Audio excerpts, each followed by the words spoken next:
Welcome to the latest episode, 5 on the Floor on the 5 Reasons Sports Network. Thanks for joining us on your favorite podcast app. We are now on Red Circle, as well as Google Podcasts, Apple Podcasts, Spotify, also on the 5 Reasons YouTube channel. Make sure you hit like and subscribe, and you'll get all of our content there. Also, check out 5reasonsports.com. Spell that one out for the latest written content without a paywall. And check out our fantasy and gambling partners. For fantasy, check out Prize Picks. Use the code 5, F-I-V-E. Get that initial deposit matched up to $100 at prizepicks.com, the Google Play Store, the Apple App Store. You can download it from there. Just rated the number one fastest growing sports product in the country. And again, you can play more than just the NBA there. They got the NFL futures there, NHL, MLB, MMA, and more. So go to Prize Picks, use the code 5. Again, put down as much as you want, up to $100, and you will get that matched. No rollovers. It's free money. Go to prizepicks.com, use the code 5. Also, Better Edge, go to betteredge.com. We're going to be running a tournament there for the entire bracket, for the entire NBA playoffs. Now that we know that the matchups are set after tonight, go to betteredge.com. There, use the code 5RSN. That's the number 5RSN. You get $20 to play. This is peer-to-peer legalized sports gambling. That's right. It's legal because you're not betting against the book. You're betting against others in the app, and you can find the line that you want. So go to betteredge.com. This is a social betting app or a social betting product. It's really cool. It's really new, and we got a lot of people using it and doing the competition. So go to betteredge.com, use the code 5RSN. Prize Picks, use the code 5. And now, today's episode. Down the Biscayne. Yikes. 5 on the floor. Ride for my dogs. Where here's the thing. You can check the score. Hustle hard, couple scars, wearing bubble frauds. Just like Butler said, you in trouble, y'all. Kept the flow playing, got it all banned. Y'all seen the block, stop with one hand. And Pat we trust, it's power, have the guts. We're here to bring the heat, y'all can hang it up. Welcome to 5 on the Floor, a daily insider show on the Miami Heat and the NBA, featuring Ethan Skolnick, Greg Sylvander, and Alex Toledo, plus others from the 5 Reasons Sports Network. All right, welcome back to 5 on the Floor. Here's today's floor plan. I'm Ethan Skolnick. You can follow me at Ethan J. Skolnick at 5 Reasons Sports. I got Greg Sylvander. You can follow him at Greg Sylvander. I've got Alex Toledo. You can follow him at Tropical Blanket. Brady will be back with us later in the week. He, like me, is caught up in this rainstorm in Fort Lauderdale, so he does not have power. I've got it for a little bit longer, so we're going to try to go through this thing if we can. The big story tonight, we were waiting until the game ended, the play-in game ended. The Chicago Bulls come back from 19 down to beat the Toronto Raptors and steal steal basically for now, I guess you would call it the 9th spot. They got an opportunity now to get the 8th spot if they can beat Miami in Miami on Friday night. Alex, myself, and Brady will be at that game, and this is a rematch of the season opener in Miami, when everything was so promising. We were looking at this Heat season and saying, well, can they repeat being a number 1 seed? And they got their asses kicked in that season. Leading offense. And then they went on to lose 2 more games against the Bulls during the season. So the Heat come into this 0-3 against Chicago this season. Tonight, Zach LaVine was the star, but DeMar DeRozan played well as well. And those are the 2 guys that Miami obviously is going to need to deal with in this matchup, but also they're going to have to deal with a couple of defenders on the perimeter in Alex Caruso and in Patrick Beverley, who was picked up during the season. So we're going to break down this matchup for you here tonight as much as we can, and then we're going to deal with a more sort of existential question here, which is, should the Heat even be trying to win this game for the future of the franchise? And I know Greg has some thoughts on that. But let's go to Alex first, just on tonight's game between the Bulls and the Raptors, because we were preparing for a Raptors podcast, and the Bulls showed some heart. And I will say this about Chicago. The second half of the season, or since the All-Star break, I thought that team might pack it in. They have not. They've had actually the best defensive rating in the league since the All-Star break. Billy Donovan has got them playing together. Lonzo Ball has not played at all this season. He may never play again. That was supposed to be their starting point guard. Then it was Ayo was supposed to be their starting point guard. That didn't work out either. And so now it's Beverley and Caruso. They've gone all defense in the backcourt. They're playing DeRozan essentially at the 4, with Vucevic at the 5. What do you think of this Chicago team? Because this was impressive tonight. I was not expecting them to come back from 19. Van Vliet had it going a little bit. I think Toronto has a better all-around roster. They lost the game, though. What do you think about this for Friday? I'm pretty much with you on just about everything you said there. I think, the Bulls, like you said, they showed heart. I I don't remember if we made picks on the show or on playback at any point. I think I had said that I like the Bulls just basically for the aspect of the closers when it comes to DeRozan and LaVine. That wasn't necessarily the case tonight. It wasn't DeRozan, making every single clutch shot or anything like that. He almost lost it at the end. But basically, I just think their defensive foundation is worth giving them a lot of credit for, because last season when they put this whole thing together with their kind of, quote unquote big three, DeRozan, LaVine, Vucevic, like they were not a good defensive team. They got killed by the Bucks in the playoffs. And this season, you mentioned it, they're fifth for the season in adjusted defensive rating. And I have more I can go into there as far as like what they're good at on defense. And, despite their offense, not being that good for what you would think it is for the guys that they have, it's 24th for the season in offensive rating. They have guys who can make plays. But when you look through the roster, they don't have a lot of defensive minuses anymore. You mentioned them. Like you have Caruso, you have Beverly, you have Ayo who can defend, you have Patrick Williams. And I know, you mentioned that they're starting DeMar at the 4, but they can do different things. I think Patrick Williams showed you why he has some value still as somebody who was a top 5 pick. They can defend. And I think that's really what they've shown this season and why they were able to come back. They have guys who can kill you and who have killed the Heat in their 0-3 record to the Bulls. I mean, I guess the Bulls this season, like you look at DeRozan, who played all 3 games. He averaged 28 points on just under 65% shooting from the field, 50% from 3, averaged 8 assists and 1 turnover versus the Heat this season. And then LaVine wasn't quite as drastic. He averaged just under 20 points, but he did it on high-level shooting, and he played in 2 out of 3 games, 56% from the field, 43 from 3. So, their guys have killed you this season. You haven't gotten a win against them this season, like you said. And I like this matchup, despite all that, better than the Raptors. I just think the Raptors would have made things way too tough for the Heat with their size.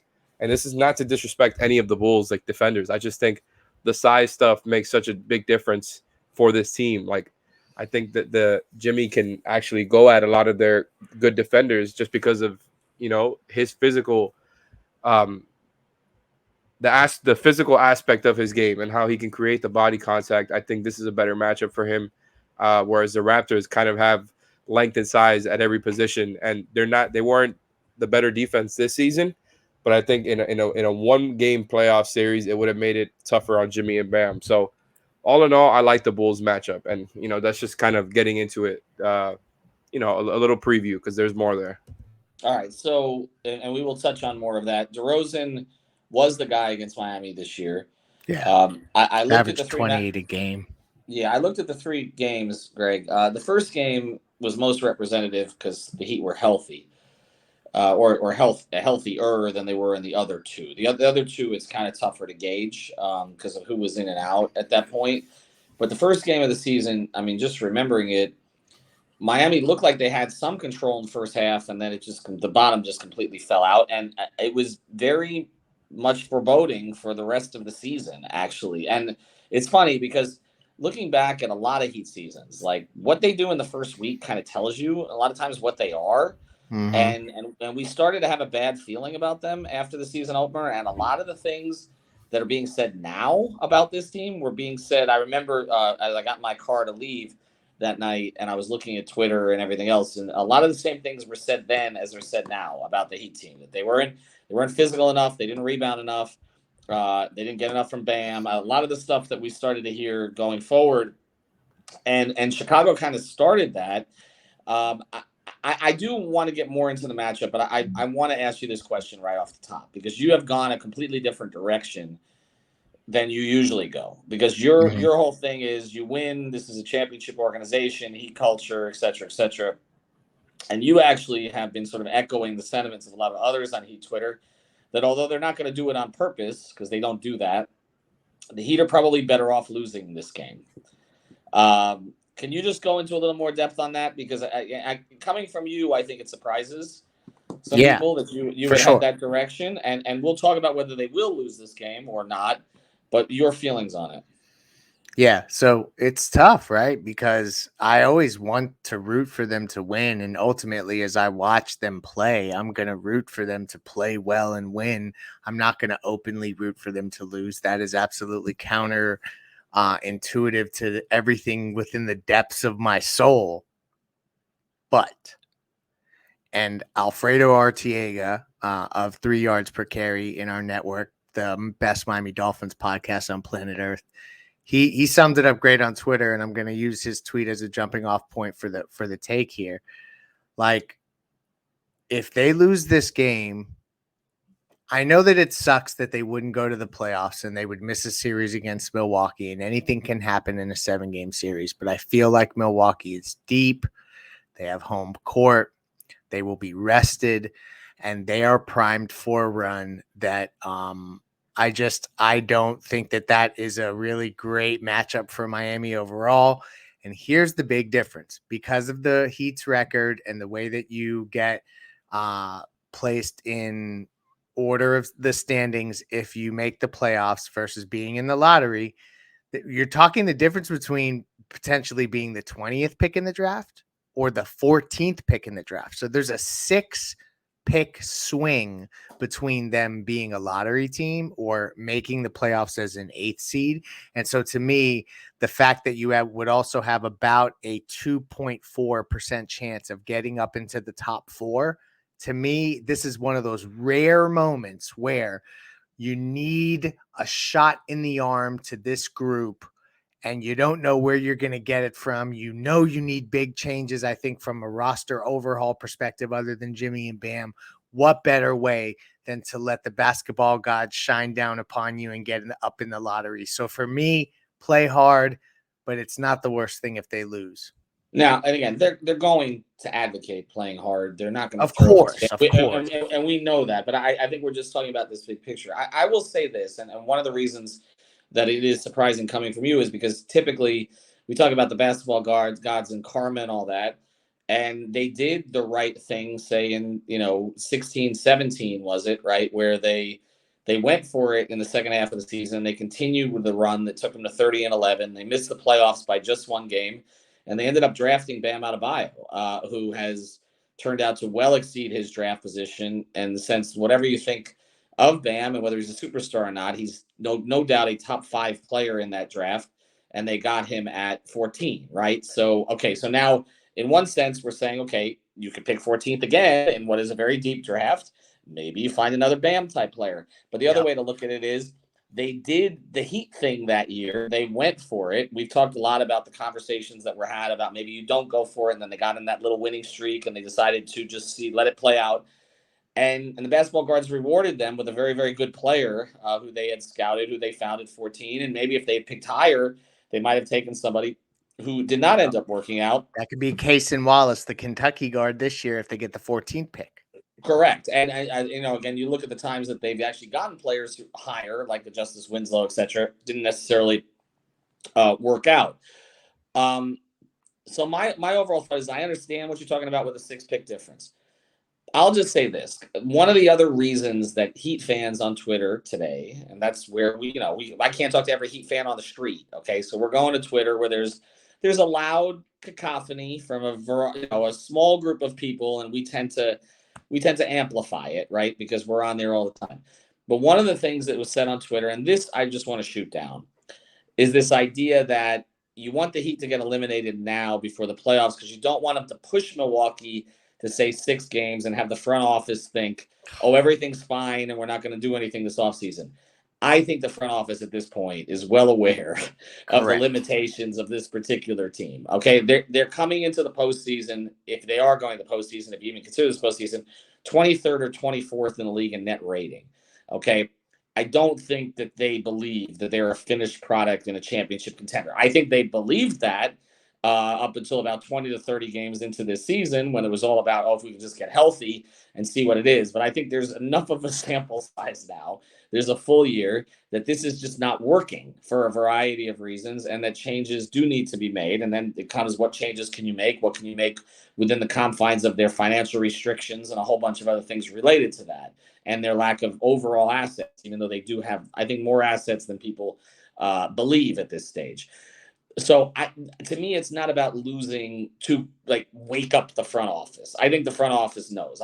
We watched, I sat there and we sit right above them. We're over on 118, and I watched the little quartet there of Andy and Adam and Zoe and Pat. Okay, and there wasn't a lot of smiles during that game the other night. I don't think Pat moved a muscle. Okay, his arms folded, leaning back the entire first half.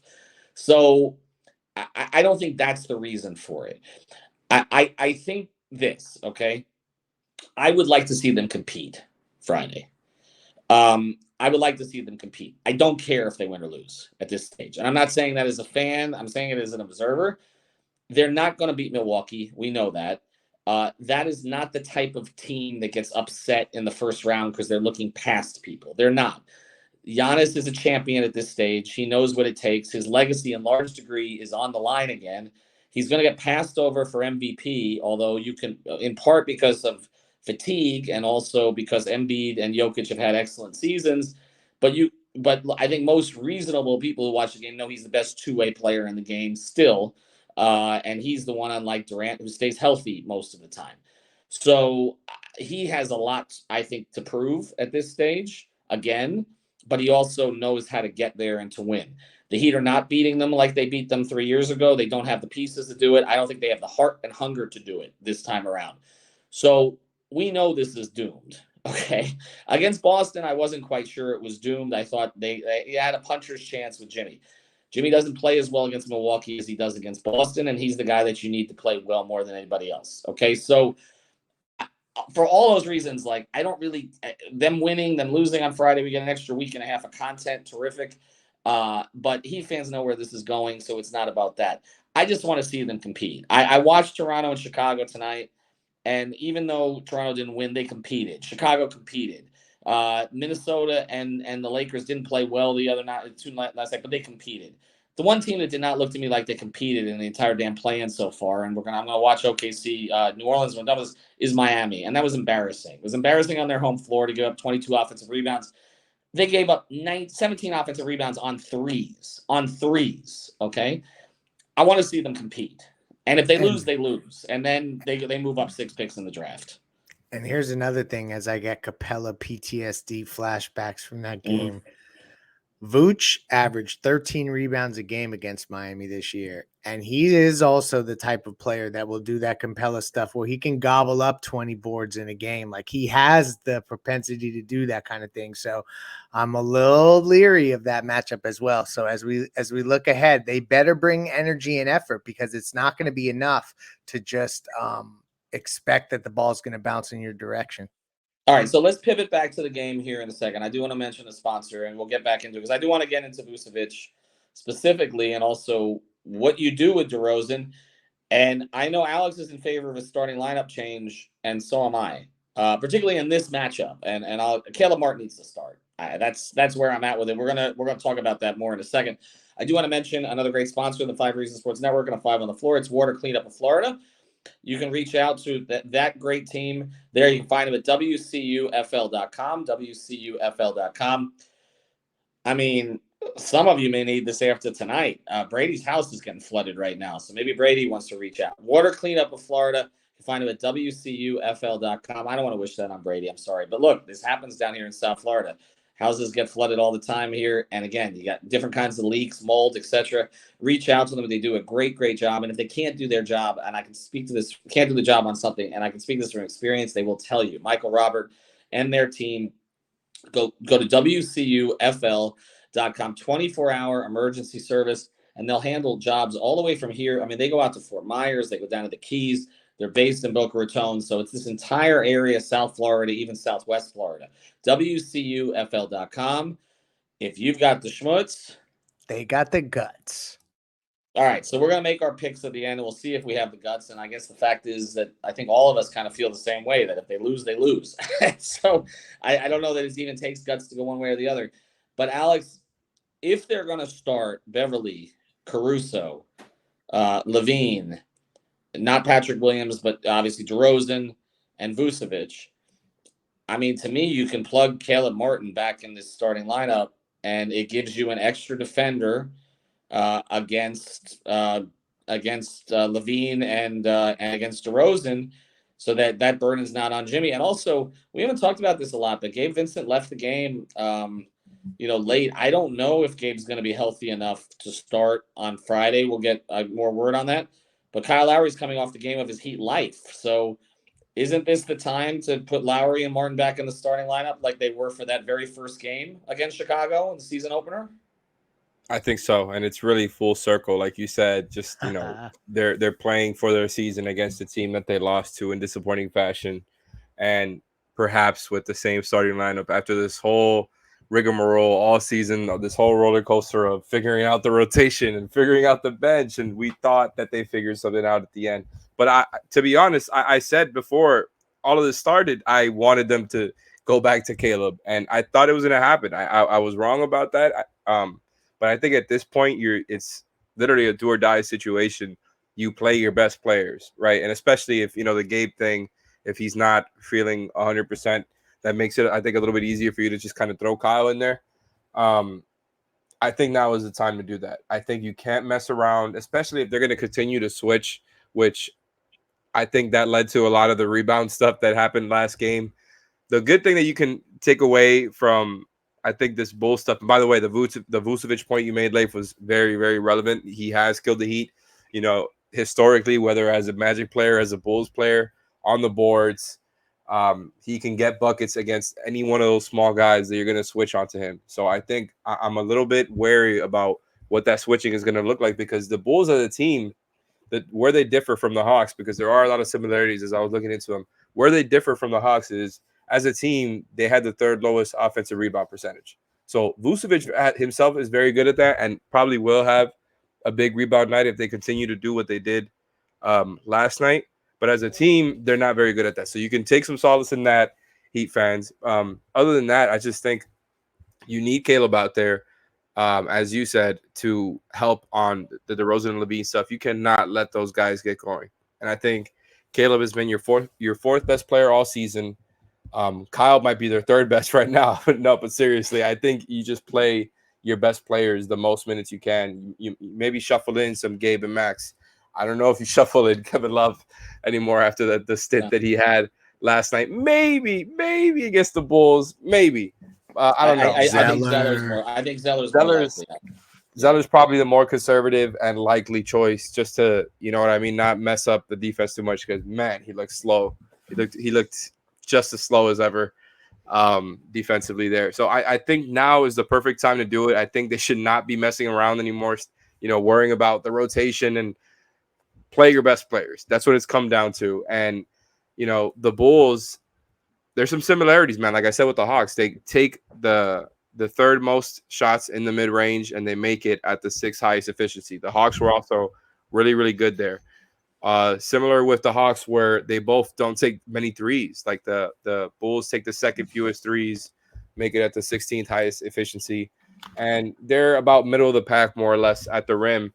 They also don't get to the free throw line very well. So for all the talk about, it kind of, like I said before, they're supposed to be an offense-heavy team. They're not that great at offense. They don't turn the ball over. So that's the one thing that kind of solidifies them on the floor there, because on that side of the floor, I should say. And that's not good when it comes to the Heat. The Hawks also don't turn it over. So going to have to watch out for that. But their defense is very, very solid. And on the other end there, they give up the third fewest shots in the mid-range and defended the fourth best when you're just talking about efficiency. So again, with the mid-range stuff, this time on the defensive end, I think it's going to be tougher for Jimmy and Bam to get some of those looks in the in-between looks that they thrived on the whole season. The Heat that was sneakily the best part of their offense from a shot-making perspective was the mid-range. So the Bulls defending that at a high level, I think, is going to be something to watch for. Also, we're going to see a lot of threes go up tomorrow, because we already know the Heat give up a ton of threes. They give up the second most. The Bulls give up the third most. So we're going to see a lot of those going up tomorrow. The problem is that this season, the way that it's played out, and obviously every game isn't the same. Guys play some games, but guys don't play other games, whatever. The Bulls have shot just under 43% from three against the Heat this season. And for the Heat, I don't have the number in front of me. I believe it was about 34% against the Bulls. Yeah. So they've won that battle so far, but that's kind of what I've seen so far. I think it's a good matchup, but They got to stop messing around and just play their best players. So if they do that, let's just say, Greg, if you're going to start Lowry and Martin, Stop switching. and you shelve Love, then essentially, okay, we don't know Gabe's status. It seems to create an opportunity for Oladipo. It does. Right, particularly as a defender against their wings in some situations. Strus still plays. You need a shooter. And Zeller. And Zeller. See, I think the other guy who could play is Highsmith. It's true. It all depends on, and Alex puts in the chat, maybe go Highsmith over Depot, and depending on how the matchups go, and if you're having to defend certain players, maybe you do defend up versus down with Highsmith. But I have a feeling in this game, Spoelstra's not going to go super deep. I think it's like trust 7.5 kind of situation. Yeah. So to that point, the other thing that we can't quantify is give a shit and who wants to really win. And tonight, you alluded to when we watched on playback teams that played and the intensity levels of Toronto and of Chicago and of the other teams in the play-in and Miami not looking and matching that. Like, they got to show like they want it tomorrow. And well, Greg, let's ask this question: do they want to get on a plane to Milwaukee? I mean, because I said they don't. During the why the hell would they want to? I mean, like, well, right. I mean, truth serum, they don't want to do that. See, I think the motivations for these two teams are different, and I think this is what's problematic if you're rooting for the Heat, which again, many are not. 85% of the people I polled. I got 5,000 votes on this thing on 5 Reasons Twitter, and 85% said they wanted the Heat to lose this game, okay, for whatever reason. A lot of it was just they just want to stop watching this team this year. It's not even about the draft pick.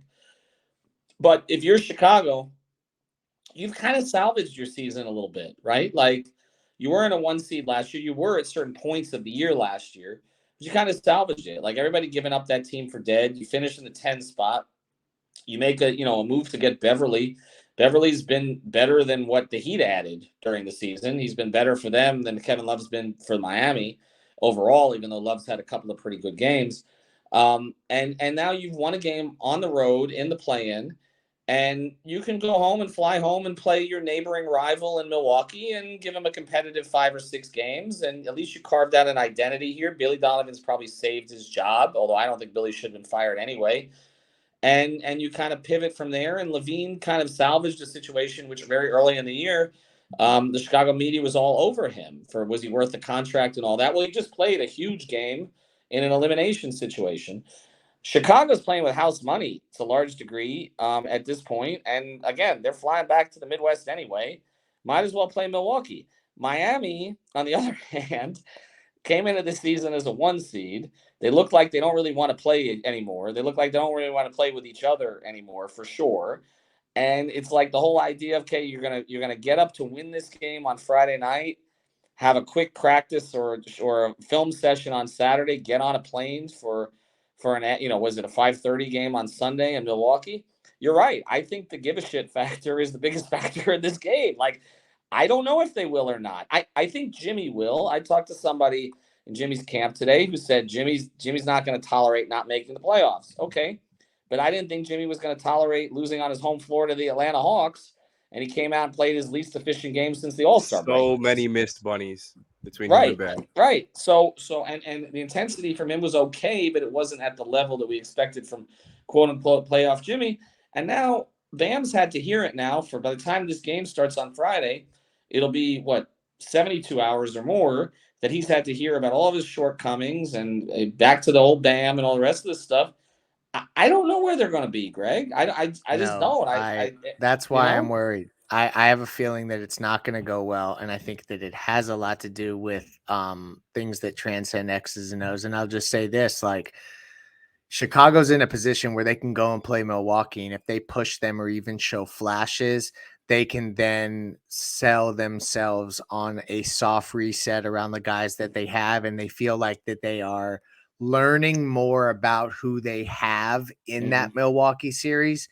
When Miami gets to the Milwaukee series, they feel like they know what they have, and it's just like, oh, shucks. And I just feel like at that moment, you're much more susceptible to just get swept or lose in 5. And at that point, that's why I keep saying, and I'll end my contributions to the show by saying the difference between 20 and 14 is huge in the draft. They got Hero and they got Bam at the end of the lottery. And when you have a chance at a franchise-changing move at getting in the top of the lottery, and when you're devoid of assets compared to other franchises, am I selling you on it, Heat fans? We shall see. Well, it's to sell to Heat fans to make them feel better if the performance Friday is not good. It's not something the Heat are going to actively try to do Friday. Agree. We know that. They're not going to go in with that added. Well, the organization is not. The coaching staff is not. The players don't care about assets. The players don't care. Players care about, in some cases, contracts for some of them, and in some cases, saving face, I think, or I would hope.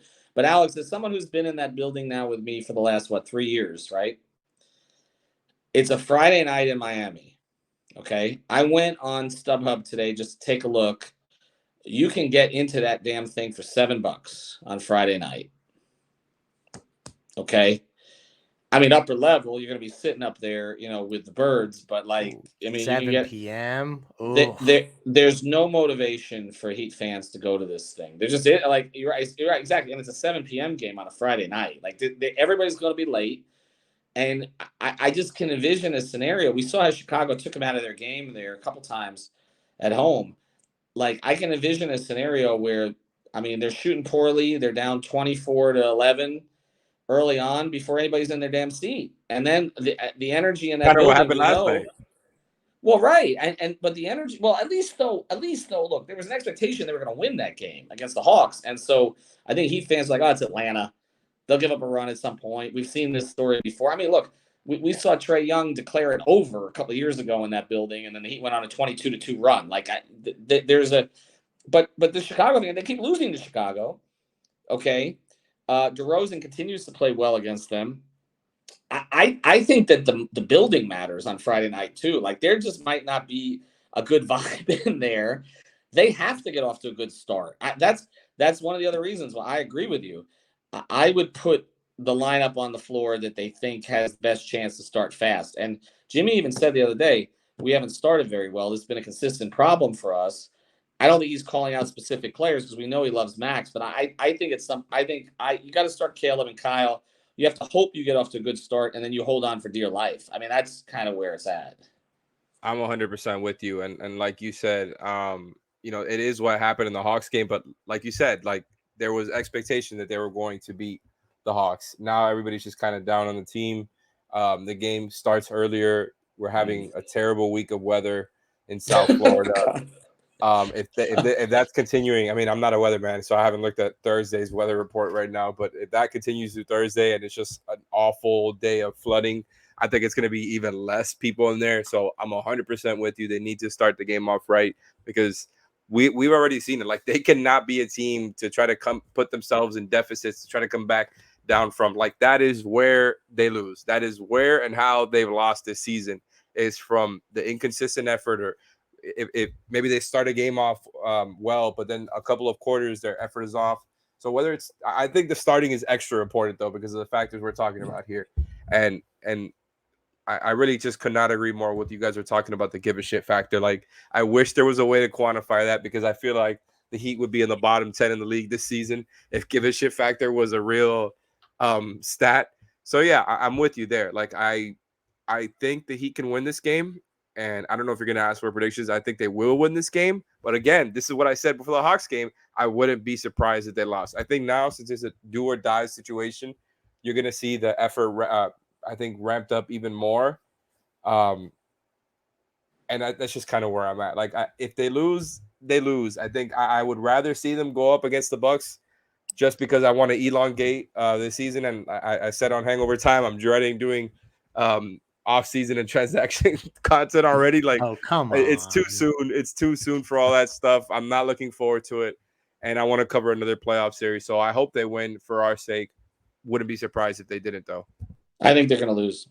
I think they're going to lose, Greg. I really do. Me too. I wouldn't. Yeah, I wouldn't have said that. obviously I thought they were going to beat Atlanta. And I get that perspective too, by the way, and the whole like wanting the 14th pick. That's completely understandable. Like there's well, no it is, but calling that's the not fans independent spoiled of or that. anything. That's not why they're going to lose. No. That's the thing we're going to throw to fans to say, okay, feel better about this. That's not why they're going to lose, because they don't care about any of that, and the players don't. They shouldn't. I mean, it's not that they're not even going to know that. Like, that's not the type of thing. But I don't know. I just feel like they want it to be over. Like, that's and if they don't, they shouldn't have given us that vibe the whole damn season. Okay, like that's. I mean, we're saying that now because we've watched this for 83 games. I know, and it just looks like they want to be done with each other. Like they want to head off and regroup. And who's going to be here next year?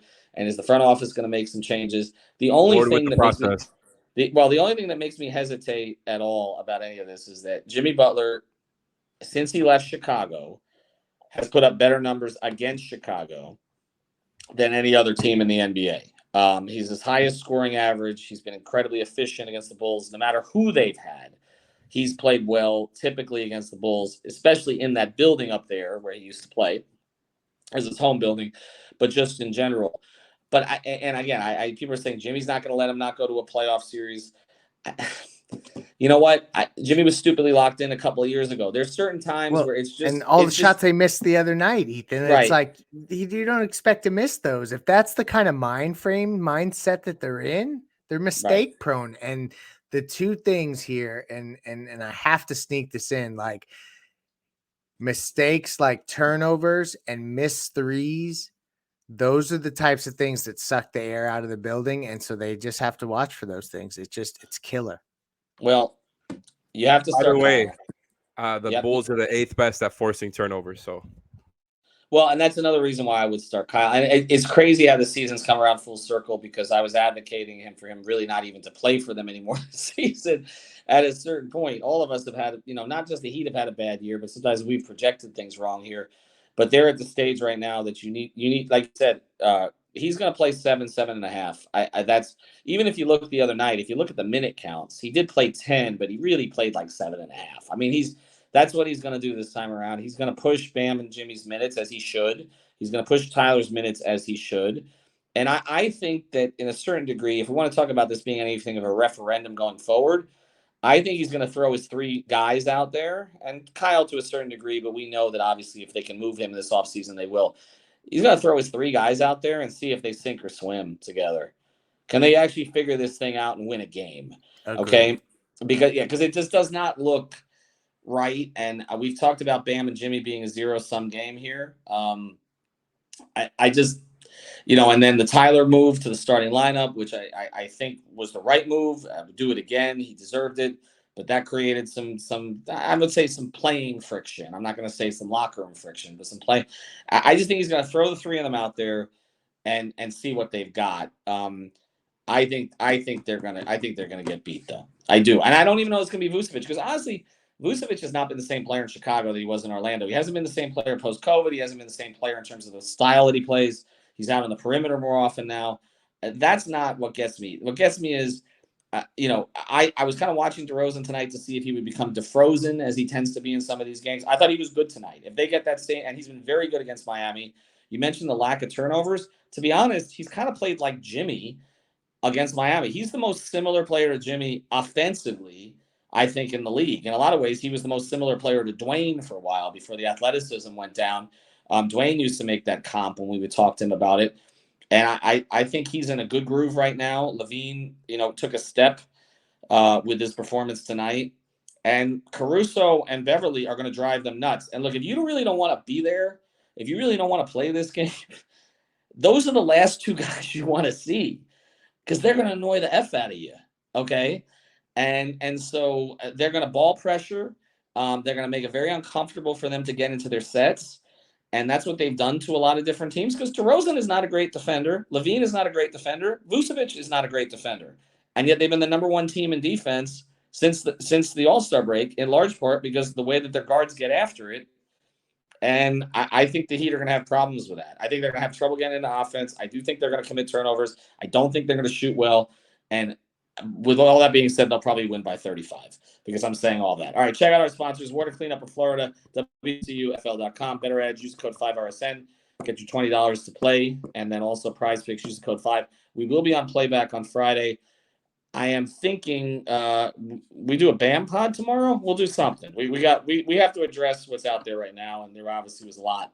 So we'll pick another topic for tomorrow night. Have a good night, everybody. Thank you for listening to the 5 on the Floor on the 5 Regional Sports Network.